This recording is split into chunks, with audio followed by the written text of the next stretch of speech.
How did you guys know that you are meant to be? How do you and your girlfriend navigate your quarrels and also resolve them? How we split like money, finances? How do you compromise in a relationship without losing your sense of self and identity? How do you navigate a small LGBTQ plus community in Holy Singapore in terms of how everyone is interconnected somehow? Thanks. My girlfriend's doing this right now. 2 years of me begging her to let me do her makeup. She don't want, but she take this thing and she go, I'm applying rouge. Hi. So for today's video, we thought we would do like a special Pride edition. And yeah, I just wanted to make something with my sweet baby angel, my mysterious tall girl. And we're gonna talk about the most obvious thing in the world, which is love and relationships. Woo! We have Taco here. And my Taco, say hi. Say woof. Woof. No, he's just making it weird.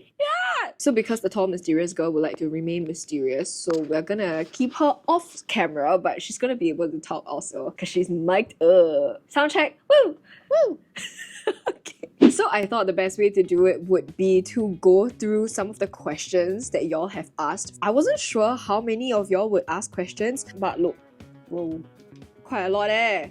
So yeah, we're gonna go through them, and then after that we'll give you like top 5 advice / biggest lessons that I've learned about love and relationships. So yeah, let's get into it. Okay, I do see some people asking how or where we met. We met on Hinge, and if you want the full story of how I met my partner, your mother, you can you can check it out. I will link it over here. First question is, what are your nicknames or pet names for each other?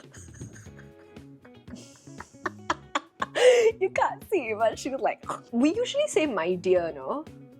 Yeah? What does this have to do with Curious lah. This is a toe dipper leh. Because you want to see what the next question is. How did you guys know that you are meant to be?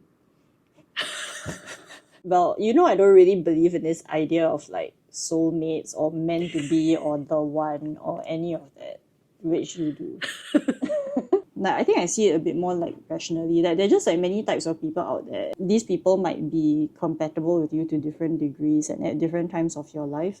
It's whether or not like you find the people that you're compatible with and whether they are keen on the same sort of relationship that you want. Like, it's a matter of like, do your needs and your wants kind of match up? Do your lives like match up in a way that makes sense for you guys to live it together? I think that sometimes you can meet people that you feel like you're very much meant to be with and that it makes a lot of sense. And I think you are the closest I would come to calling someone like my soulmate. Because we do have a lot of like freaky coincidences and we have a lot of like fate, kismet sort of things.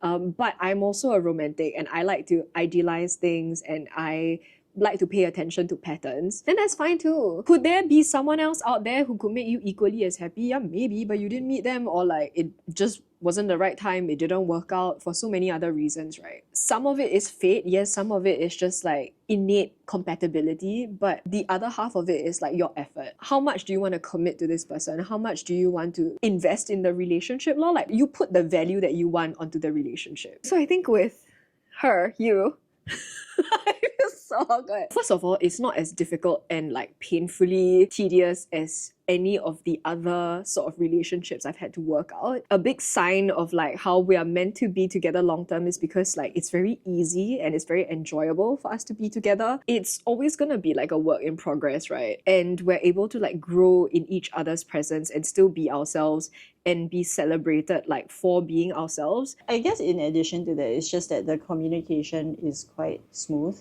Like we are able to discuss things without every sort of discussion becoming very overwrought, and we're able to resolve things quite quickly. Wow, sorry to disappoint, man. There's so many people asking like, how do you know if they are the one? You never really know, do you? You just have to hope for the best lor. Seriously, the first 6 months, right, I was just kind of like waiting for the other shoe to drop. Like, I was just like waiting. I was like, cannot be this great lah. Like, confirm got something one. But yeah, I mean, it just kept getting better. Sometimes I would just like walk, and then just be like, I think I like this little life because I feel that way. I really do. I think we also make sure to show each other that we love and appreciate each other like from day to day stuff. We're not shy about like showering each other with like love and affection, and when time calls for it, like when we need each other for support, very freely giving it also. So I think we just like have a very good reciprocal good thing going, I think. Do you think so many people are asking because they feel unsure about whether or not they're with the right person? Yes, partly. And I think also, well, someone says that they keep dating people that turn out to be cheaters or turn out to be very, very like emotionally immature. I would say it's not your fault because there are just a lot of people out there who are not very serious and who haven't grown in terms of emotional maturity yet. Don't take it personally,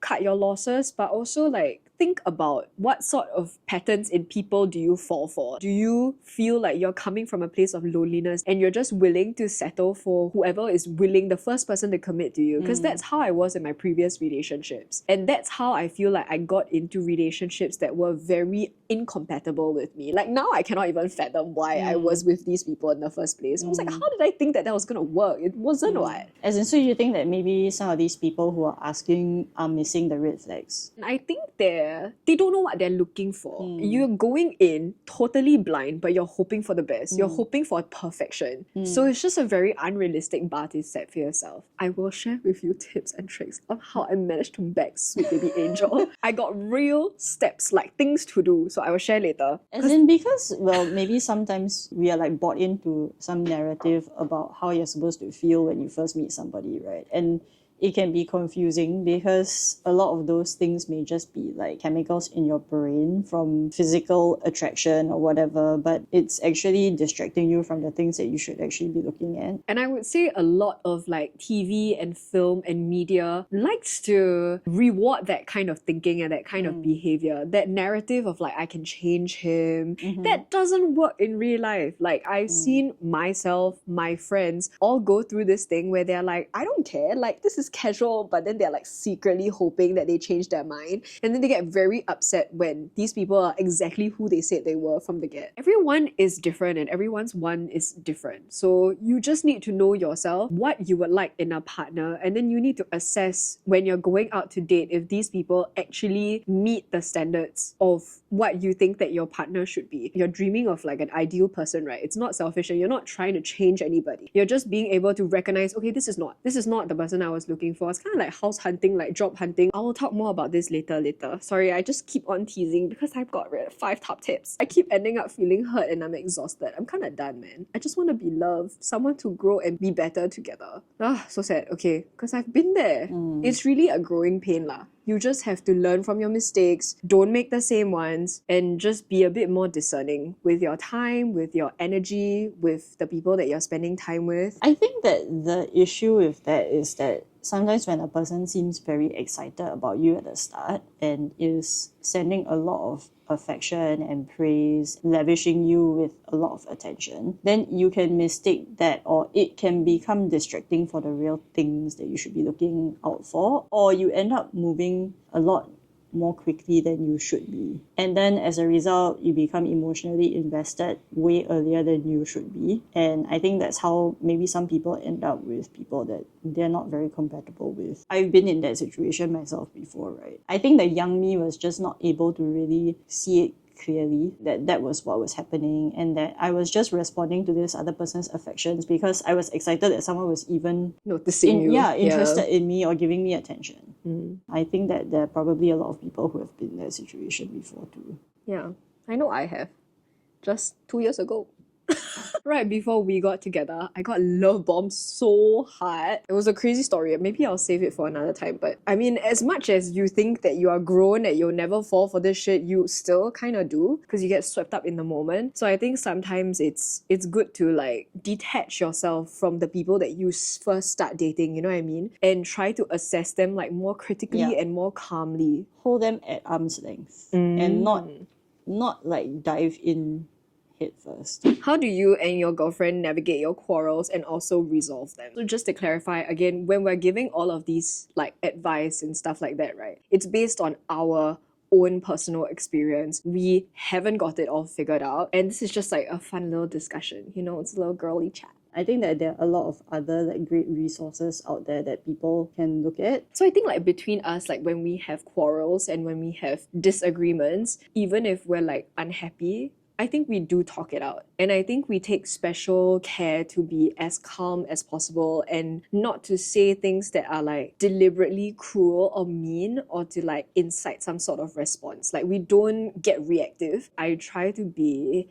as fair as possible and I try to put the focus on how it makes me feel. If not, then you're just like arguing about whether something factually did or did not happen when that really doesn't matter at the end of the day. What matters is if you've hurt your partner's feelings or vice versa, then that needs to be acknowledged and then worked upon. And also just like trying to be open to what the other person is saying and not trying to project like your own view of the situation onto them. Trying to understand things from their perspective. Which is much easier said than done, especially when usually like when something like this happens, like both of us are upset. So I think like taking responsibility for your part in the issue and also like validating the other person makes a whole lot of difference. And then also like apologies. We never really want to hurt each other. I think it helps to remember that we're on the same team. I think when we go through situations where we have a disagreement or a quarrel and we don't have a real resolution, we'll think about it together. That makes it feel like less lonely and then it also helps bond the relationship even better. Yeah, and I think it's okay to take a break or like take a step back, process it, and maybe some people take longer to process than other people, and it's okay to just come back to it again. Unless it's like abundantly clear that this is just what you Yeah, guys yeah, do, yeah. you should probably say, hey, I'll get back to you in a bit. Yeah, I I was just gonna need a say break. that also. Yeah, like don't ghost. Yeah, and I guess try not to get into a negative cycle where the same argument comes back again in some different shape or form. How do you guys come to learn about one another's love languages / types of love? I like a variety of all of them. I find that all of them are very enjoyable. We've talked about this before. I think I've brought this up before, no? Mm-hmm. And I think it's like a good thing to talk about with your partner. Some people, right, the way that they show their love and the way that they want to receive their love looks very different. Much less between partners and between like, you know, other people in general. So yeah, you can probably check in and know that it might change depending on what they need, and like it's almost nice to like switch it up. Do you guys have any attachment issues and how do you overcome it? Like anxious avoidant attachment. I definitely tended towards the anxious side, but I would say now I'm like pretty secure. I think that's what needs to happen. Anxious people need to date either secure or people who are slightly anxious also, because then they can understand your feelings. Yeah, I mean, we've talked about this before. But the internet don't know. Like, I was probably also like you, more of like an anxious Yeah. attachment sort of person. Could not tell. You were so do you cool. You were cool like a cucumber. But I think that that's also because you never triggered my anxiousness. And you're always quite clear about how you felt and like what you wanted out of this. So I think that helped. See, this is why you need to say what you want. Don't act shy. Don't act Yeah. like the cool girl that you're not. I've actually done this before to people that I genuinely really liked and hoped it worked out. I played it cool and they fucking when I got married to someone else. Like I'm like, what the fuck? There's no prize to win by playing the cool, like unbothered girl. Like if you want something, you have to make your needs known clearly. You have to state your intentions, you know. Yeah, I remember like I think after the second date, you sent me a message and then you said something like you really liked me and you wanted to see where this is going. So if I felt uncomfortable about you dating other people, then I should just tell you, because you would rather just not do that and be able to get to know me better than to make me feel uncomfortable lah. What happened was after the second date, we realized that one of the people that I had also matched with was like her good friend. We hadn't gone out on a date yet. Angel was like, okay, like you can go if you want. But then I was like, this is gonna make it weird because you guys are good friends. And I also didn't want to ruin like my chances with Angel because I knew that she's my sweet baby Angel, right? I wanted to see where it would go first. I guess I did what I would have liked someone else to do to me. I guess if they were really interested in me to be like, I'm not gonna date your friend. I'm not even gonna like let you be like, is this okay? Like you let me know if this is okay, because like how are you supposed to say you're not okay with that, right? Especially like only 2 dates in. So yeah, I just like made my intentions clear, honorable, and like we'll try to make like the most sincere connection and rapport as we can. How do you compromise in a relationship without losing your sense of self and identity? It's quite a vague question, no? Like what exactly, like what kind of compromise, and like how would a compromise lead to you losing your sense of self and identity? Allow me to bring in my past experience in. I totally understand this question because I've been there for some of my past relationships where I feel like in order to make it work, since I already commit to this person, right? If I don't mind, I can compromise. But it got to the point where I was compromising so much that I was miserable and I was also not myself. I was way more anxious than I normally was, way more quiet than I normally was, depressed. When you make a lot of compromises past what you feel like you're comfortable with, it can erode your sense of identity and self. And when you just like allow for your partner to just make all of the decisions for you, then it can definitely eat away at you. The biggest defense against that is to go into the relationship knowing that you don't owe them anything, that you can end it anytime, and that you know who you are as a person. Like fundamentally as a person, I know I am chatty, and one of my exes hated me talking to the point where they actually needed me to ask for permission to speak. Previously, we had already established a boundary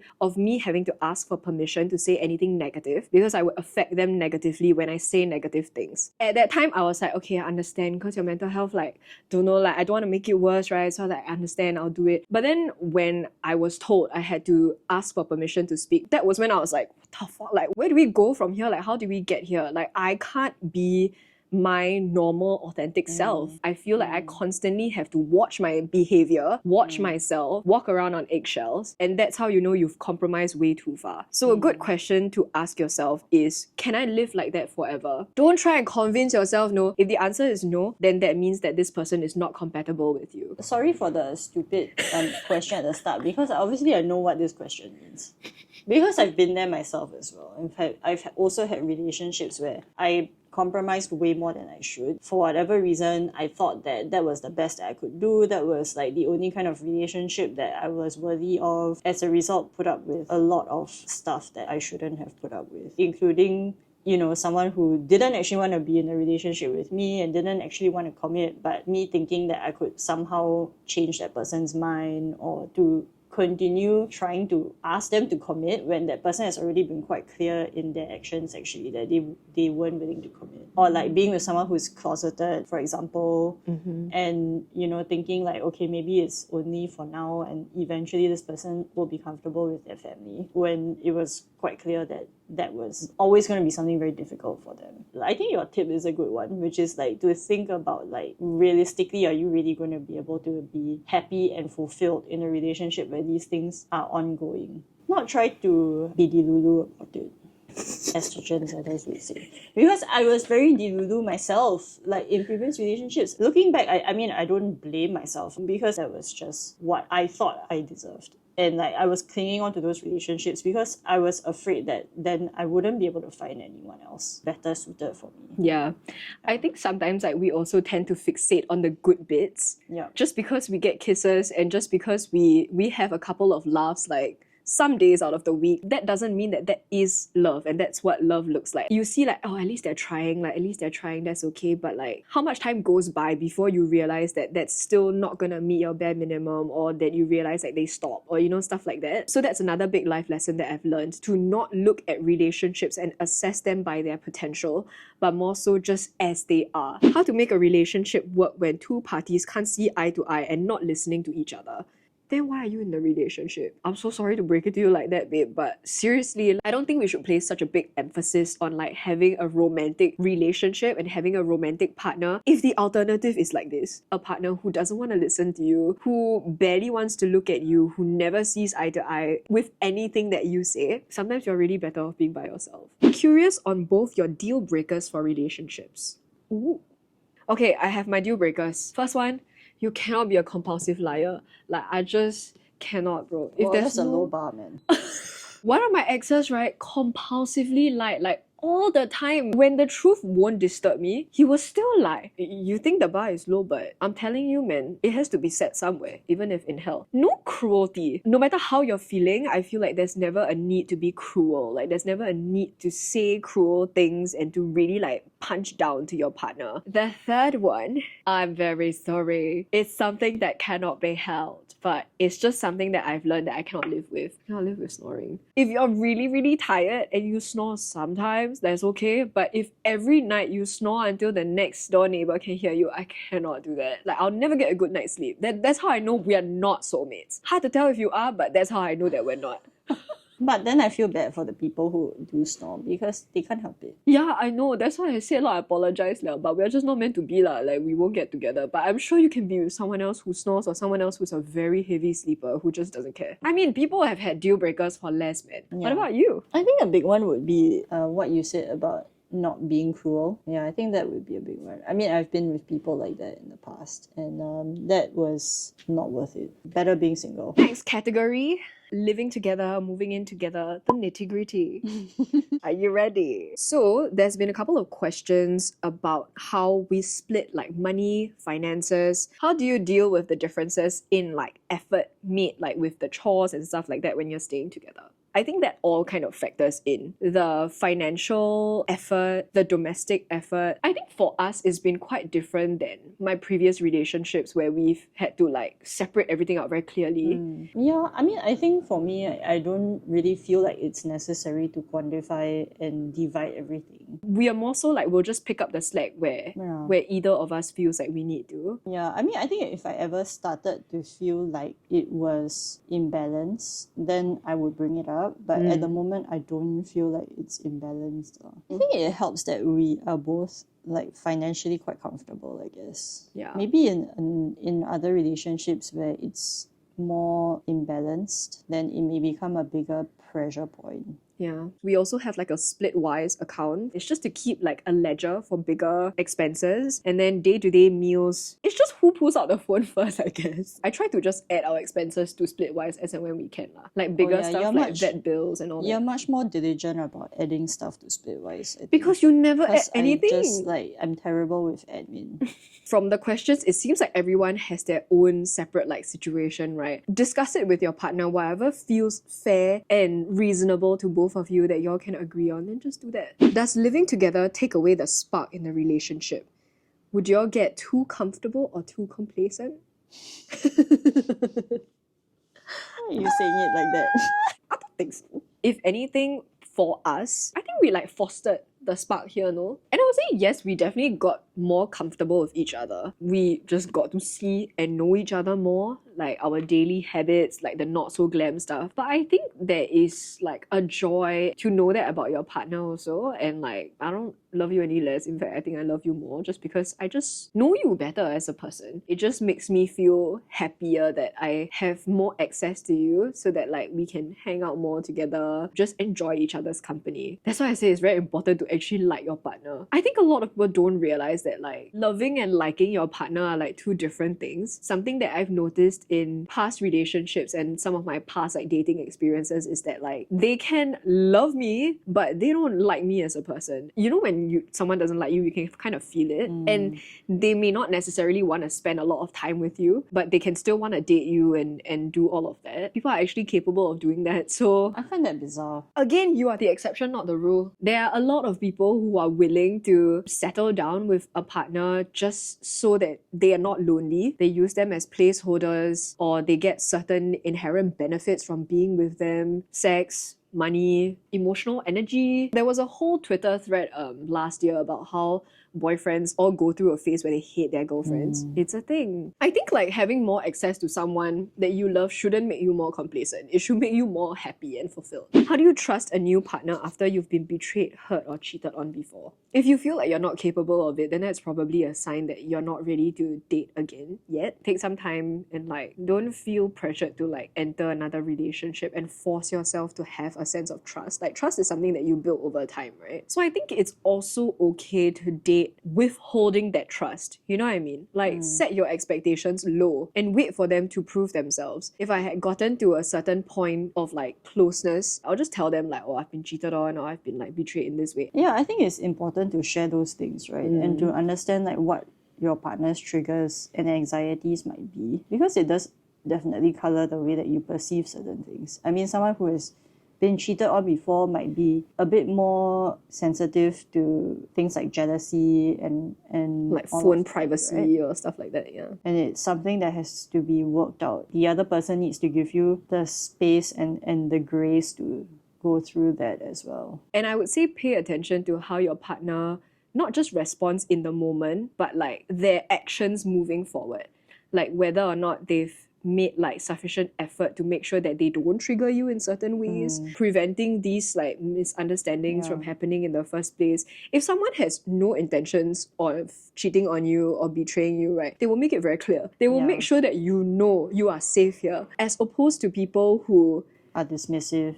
Or worse, I've seen people where they take it and they use it to trigger you, put you down a peg, they use it to control you, to manipulate you. Keep your eyes open for that kind of behavior. If you see that, wow, that's immediate, cut it and go. If your relationship with your partner makes your parents so upset that they physically fall ill, do you feel guilty? And how do you navigate that? Parents not being approving in general. That's a tough one. Yeah. Yeah, that's a really tough one. Like, I don't really have an answer for this person because I don't think that there is an answer. You are either sacrificing your own happiness or you're making your family upset. When I do my makeup and I wash my face, I like to look at those Minecraft videos and those Reddit videos. The Am I the Asshole? And I have to say, right, so many of them have like, I don't know, like a mother-in-law that hates them, parents who are disapproving. Unless your partner decides to cut off contact with those parents, right, you can never win. And even then, I mean, then they have to be okay with the fact that they did that it's their decision to be with you. Unfortunately, the reality is that it's quite out of your control. And unfortunately, it's the person with that parent that has to make that difficult decision for themselves. It's either you sacrifice your relationship with your partner or you sacrifice your relationship with your family. Regardless of whether it's your fault, their fault, nobody's fault. If it's difficult, right, sometimes it's better off just like ending things. But that's for me lah, also because like I've been through my share of like being stubborn and toughing it out with situations that aren't perfect and that are difficult. I will just chalk that up to incompatibility again. But I mean, if anybody has a different experience, then let us know. Like, I would be interested to know lah. Yeah. Next topic is about queer relationships. How do you navigate a small LGBTQ plus community in Singapore in terms of how everyone is interconnected somehow? Everyone knows everyone. Does that affect how you navigate through dating here? You say leh? I would say like Singapore's like queer circle, especially the lesbian circle, is quite small. I had always known that I was queer. So like me, myself, my queer identity, we're like ngam, you know, we're like very, very comfortable and confident. But me dating in the scene, that was something that was definitely like quite new. And so I don't have a lot of exes floating around. But I can imagine. Be honest. I am being honest. Why are you looking at me like that? I dated a few people. Sometimes, do I still see them at parties? Yes. Is it awkward? I try not to be. I mean, like any other social circle, right? You might meet people that you kind of have like an awkward sort of ex connection to, or you might meet people that you don't have great feelings towards, and you just kind of have to be civil, be polite. You're not obligated to do anything more after that. So most people just kind of get used to it. How do you know if you like someone or just really, really want to be friends? And how to make the first move? Combine Megazord. Maybe it's a good question to ask you because when we first started dating, I also didn't know if we were just friends because you were so polite and you were so respectful. Yeah, because I guess for me, like it takes some time to like get to know someone and decide how I feel about them. Does wanting to go into their face and like kissing them and like imagining that, does that feel awkward? Because it would feel awkward if you imagine that with your friends, right? Yeah. But if it doesn't feel awkward and it feels kind of pleasant, then that's how you know. I think sometimes I confuse objective assessment as someone as attractive versus me being attracted to them. Oh, I see. Does that make sense? Like a woman could be absolutely stunning, beautiful, but I might not be attracted to them. Yeah. Everyone, especially lesbians, I feel like we have a type. Like you either like your masks, you like your chapstick lesbians, you like your femmes, you like your futch, femme butch, you know? So there are some people who stick like quite rigidly to these types, which are totally fair, by the way. You're entitled to have your own like preferences and types. I think in theory, I'm like, I could be attracted to high femmes, but then I think I always see them as friends. And I think I may be more attracted to more masculine lesbians. So that's something that I also realized about myself. So I think it just takes time and dating. Like just date a lot of people, then you will know what your type is. I think that's a good answer. You should like just go out and meet lots of different types of people And then after a while, you realize kind of like what you gravitate towards. Mm. How do you make the first move? Yeah. Dear. I don't think I'm a good person to answer this because I don't make the first move. Yeah, you've never made the first Yeah. move. If you want to make the first move, just make it. Like, really just make it. Just find something to talk about or just be like, yo, wanna hang? You know what I mean? For me, personally, if you're online dating, look at my profile, pick up something that resonates with you that you want to talk about and talk to me about it. That's how you made... They were so cute. That's how you made the first move. Oh, that's true. I thought you meant like first move as in like physically. Yeah. So I'm gonna get to that. Okay. Because I was pretty adamant on not making the first move because I'm very used to making the first move. I was like very convinced that like that put me on an imbalance and I feel like I would always be like the one chasing. And I made it very clear to baby Angel. I was like, I'm not gonna kiss you until you wanna kiss me, okay? Just like let you know like I'm ready anytime, but like I'm not gonna do it. Waited for 20 dates, bro. That's why you wanna make the first move, make it. Make it. I was terrified when I held your hand the first time. I nearly pulled away in shock, but sometimes just let it sit. Just let it sit. With some people, it doesn't feel awkward because they're also queuing that they're ready. Sometimes, like baby Angel, for example, no cues. Cannot tell. It took us maybe quite a long while for us to like talk about it. We are ready for it, yes? And then that's when I had enough courage to like just go for it. I also wouldn't want to like make the first move without consent or without explicit interest lah, at least. Have you ever harbored any anger towards your sexuality and how it brings you extra problems? No. No, Not at all. not at all. In fact, right, Baby Angel can tell you for a fact that I see it every day that I'm attracted to women. Oh my goodness, I'm like, wow, thank you, sir, thank you. There's some good karma in my past life. Because honestly, of all the men that I've dated and of all the women I've dated, the women, wow, all of them are above expectations. Men in general are pretty big disappointments to me. I think there's only one outlier, that's it. It's fun being queer and being part of the queer community. But that's it. I think that we're also quite privileged that we have very accepting families and we haven't had to deal with a lot of strife for being gay. I mean, of course, we have the usual strife that comes with it. Like, we still have to deal with being out in society and like coming out to people in your daily life and all the discrimination and all that. But I think that's far outweighed by all of the joy that being part of the queer community brings as well. Queer joy! Do you ever compare yourself to straight couples and envy how they can do things you can't? The only thing I envy is their ability to BTO. That's the only thing that I envy. We're all very salty about that. Yeah.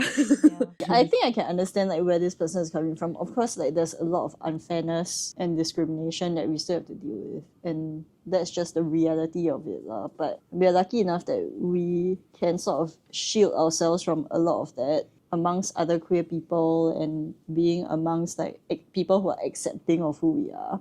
So that we don't have to think about those things so often lah. But of course it's sad. I think what makes us more sad is like when we see groups of like people hating on the queer community, just a blanket discrimination, you know. These groups that are just dedicated to punching down and to keep an already discriminated group from trying to speak up about how we are being discriminated is just like quite upsetting. And I know like this is still something that we have to struggle with.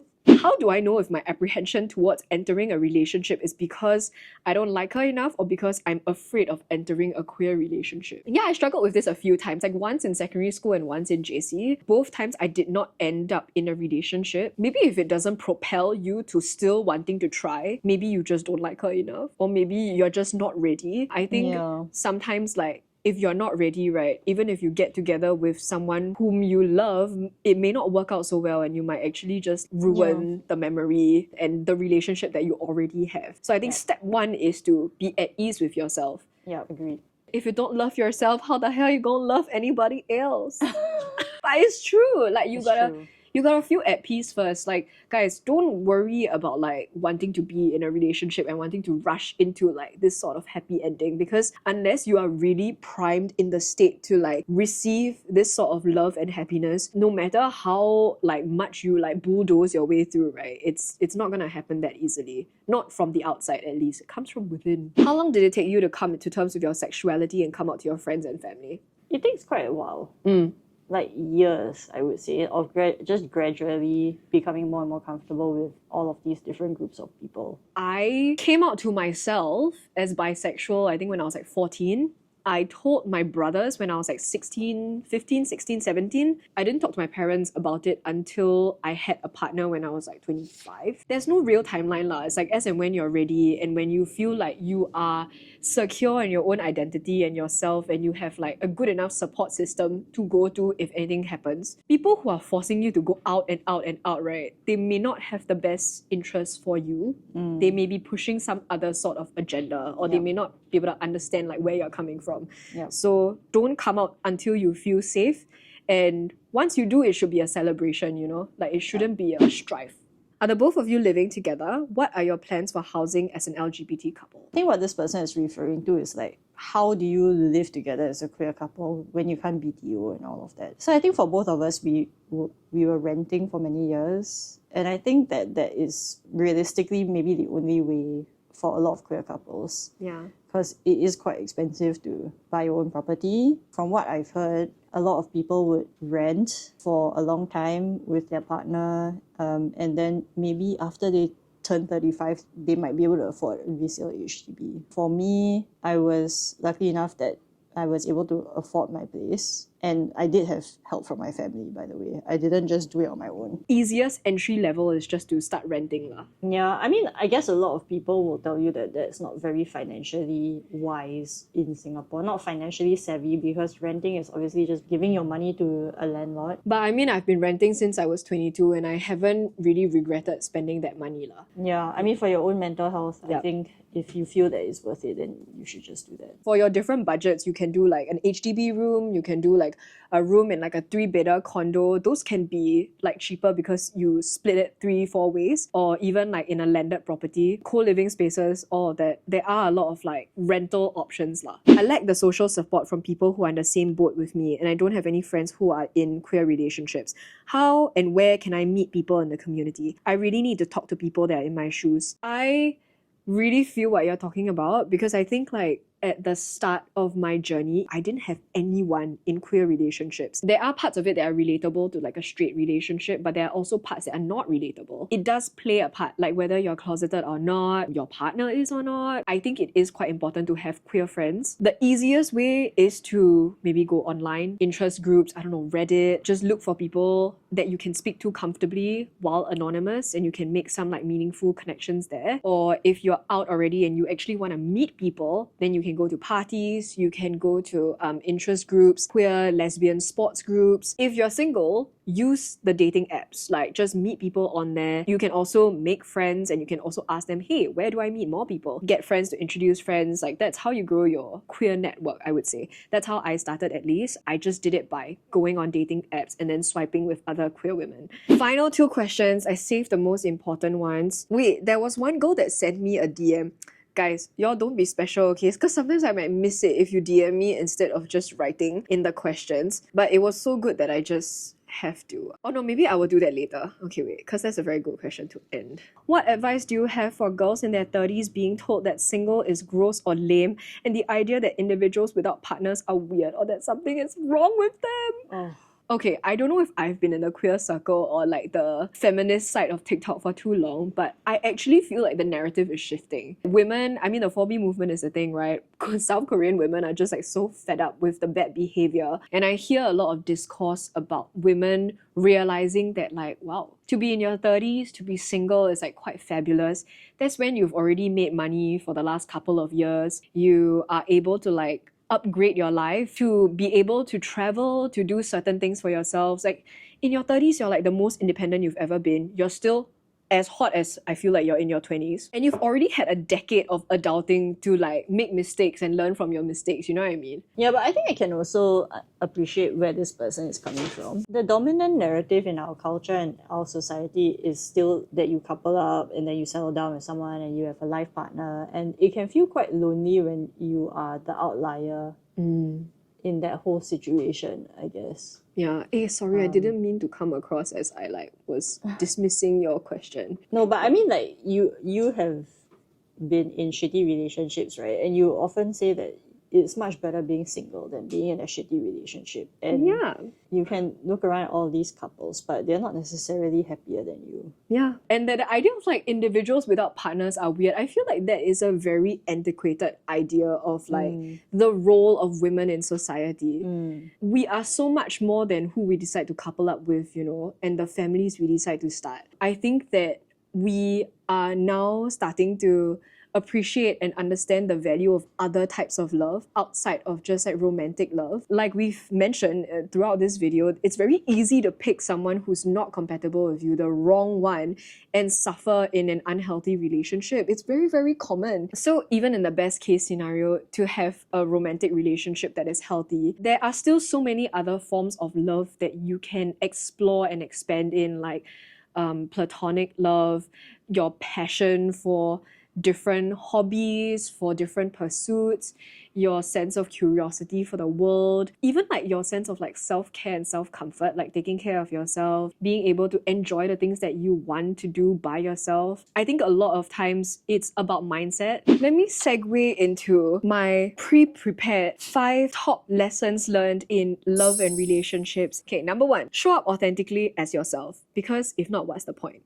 And this is why I feel so confident talking about it, is because like you guys have been with me. I think that I had mentioned in a couple of my Get Ready With Me's before that I always felt so much anxiety about dating because I don't like to date and I don't do it very often. The reason for that is because I find it so difficult to show up authentically as myself. I don't know about you guys, but I feel like for me, like as a woman, I've been conditioned to be as desirable as possible. So especially like dating men, right? I think I would be on my best behavior, but the best behavior would come with like nerves and like different sort of expectations. I would just not be myself. Like I'll come away from the date being like, that wasn't me. And that's because I think I put a lot of expectations on the first date, and like I was still in my like very people-pleasing phase where I really wanted like to do a good job, you know? So something that I've learned from dating women and just dating more in general is that I have more confidence in myself. I know who I am. People are capable of loving me as I am. I just have to believe that. So having like a bit of self-esteem, a bit of self-worth,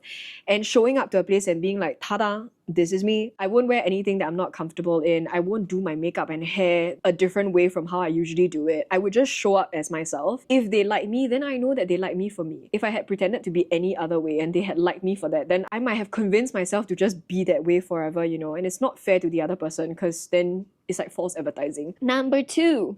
Slow burn is okay. Let's take a look at Bridgerton season 3 between Francesca and Lord Kilmartin. Other than that very sapphic ending that I was actually quite excited about, I have to say, right, I really enjoyed their love story, because what I experienced with Sweet Baby Angel is kind of similar to that. When I assessed you as like a date, I was like, oh, I don't really know how to feel about this, because there were no like violent butterflies in my stomach, but I just felt very at peace with you. I felt very pleasant, especially the first date. I was like, oh, this is nice actually. And sometimes we can confuse like anxiety and like love bombing as love, as a green flag. And in that same vein, number 3, don't confuse physical intimacy with emotional intimacy. I just want to be able to touch someone and like just be able to hold them and love them, right? That's something that I used to confuse for emotional intimacy. Physical intimacy can cloud your judgment, and you can confuse physical intimacy for emotional intimacy. I mean, you already said that, but yeah. That's better. That's better, I think. I think that's also how a lot of people end up with people that are incompatible. Not really a very fashionable thing to say these days, that you can get emotionally attached or emotionally invested from being physically intimate with someone, but it does happen. I think for more people than care to admit. And another thing I've learned from dating is that like, you don't have to have casual sex just because you can. I think of myself as like empowered and liberated, right? So I think, oh, I have to have a whole phase after like I break up. I have to like date many people, and I have to like sleep with many people because I can. Ha ha ha. And I think at the end of the day, I just have to come to terms with myself. I cannot fully separate physical intimacy with emotional intimacy. I do tend to get invested into the people that I am physically intimate with, and there are more strings attached in that way. And also, guys, there's so many diseases, so many like bad rep stuff that can be just like out there at risk, you know, if you have a lot of casual sex. Earlier in my 20s, I'm like, yeah, I can do whatever I want. But then like, I feel like after that, I never feel good about myself anyway. You don't need a whole face if that's not who you are. You know what I mean? Number 4, if you're in a relationship right now, right, these are the things that I really asked myself to figure out whether I wanted to stay in the relationship or not. It was these answers specifically that made me realize that I have to leave some of my past relationships. So the first one is, does your partner like you or not? Love is love. Yes, you love me, I love you. Like, we meant to be together. Yes, but like, do they like you day to day? Can they stand you? Do they want to listen to you? Do they enjoy your company? And the second thing is, do you like them or not? If you had a child with this person and the child is exactly like your partner, how would you feel? Would you feel proud? Would you feel frustrated? And how much do they actually show up for you when it matters? Because everyone can have a good time when everyone's just kind of like kikiing and everything is casual, but push comes to shove, like, are they gonna be there for you or not? Those are the things I feel will really determine if someone is meant to be a long-term partner or not. And finally, tip 5. This is an actionable, because I know you girls and gays love actionables. This is something that I did, and within like a month, I found Sweet Baby Angel. So I did the same thing that I did for like house hunting, which is basically, you can call it manifestation, but I just call it like keeping it in check. In my journal, I wrote down my ideal partner and I wrote down all of the qualities that I would love in an ideal partner. I had stuff that might seem very, very shallow, might seem very, very superficial. It's all like so deeply embarrassing and very, very personal to me. But I didn't hold myself back just because I knew no one was gonna see it anyway. And I wrote it all down. I highlighted the things that were non-negotiable and then I added like fun bonuses, but I kept them all on a sheet of paper. And every single person that I dated, right, I would look at that sheet and cross-check it just to make sure that I was on the right track. You know how when you're apartment hunting, sometimes you get distracted by the possibilities or the potentials. So that's a very clear way of keeping yourself focused and in check to look for the things that really matter when you're looking for a partner. Okay, that's all, you guys. I hope you guys enjoy it. I hope you guys are not lost in the sauce. Thank you so much to Sweet Baby Angel for hanging out with us today. Thank you for submitting your questions. If you want us to do another one, maybe you can let us know. So happy Pride, everyone. If you enjoyed this video, please like it. Please share it with a friend for your girls and your gays. Also stay tuned because I make videos every alternate Wednesdays at 8 p.m. So yeah, keep your notifications on if you don't really care for a schedule, and I'll see you soon. Bye! Hello everybody. So for today's video, we thought, Sorry. it's okay. Flaky. I have a flaky. The way that we met wasn't like that, right? Okay. Later, I like saving the good stuff for later. Is this like product placement for Rabina? Hey, it's not, but Rabina, you want to sponsor me? No, I love Rabina. So how should I just go into my? But it's so long now. This video. You so long. You should. A lot of people are asking when we getting married, yeah. The fuck.